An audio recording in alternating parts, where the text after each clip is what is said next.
સુરત જિલ્લાની કડોદરા જીઆઈડીસીમાં આવેલા એક ડાઇંગ મિલમાં અગમ્ય કારણોસર આગ લાગવાનો બનાવ બન્યો હતો, જેને પગલે સુરત જિલ્લાની અલગ અલગ ફાયર ટીમો સ્થળ પર પહોંચી ગઈ હતી અને પાણીનો મારો ચલાવી આગ પર કાબુ લેવાના પ્રયાસો કરાયા હતા। સુરતના કડોદરા જીઆઈડીસીમાં આગની ઘટના સામે આવી। મહેશ ડાઇંગ મિલમાં લાગી ભીષણ આગ ખૂબ જ વિકરાળ હોવાને કારણે બારડોલી પીઈપીએલ કામરેજ સહિત 10 થી વધુ ફાયર વિભાગની ટીમો ઘટના સ્થળે પહોંચી હતી। આગ પર કાબુ મેળવવાના પ્રયાસ શરૂ કરવામાં આવ્યા હતા।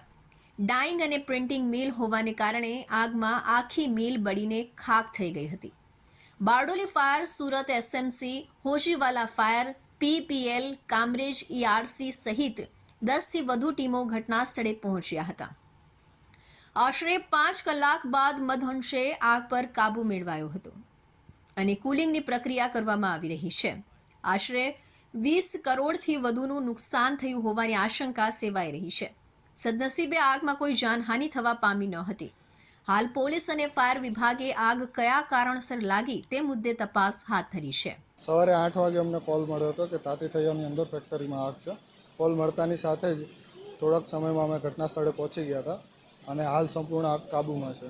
અંદાજે 10 કરતાં વધારે ફાયર ટીમો ઘટના સ્થળે હાજર હતી અને હાલની પરિસ્થિતિમાં સંપૂર્ણ આગ કાબૂમાં છે। કોઈ જ જાનહાનિ થવા પામેલ છે।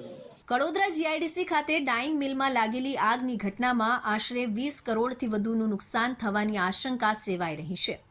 સમગ્ર ઘટનામાં 10 થી વધુ ફાયર ફાઇટર દ્વારા મહાજહેમતે આગ પર કાબુ મેળવવામાં સફળતા મળી હતી।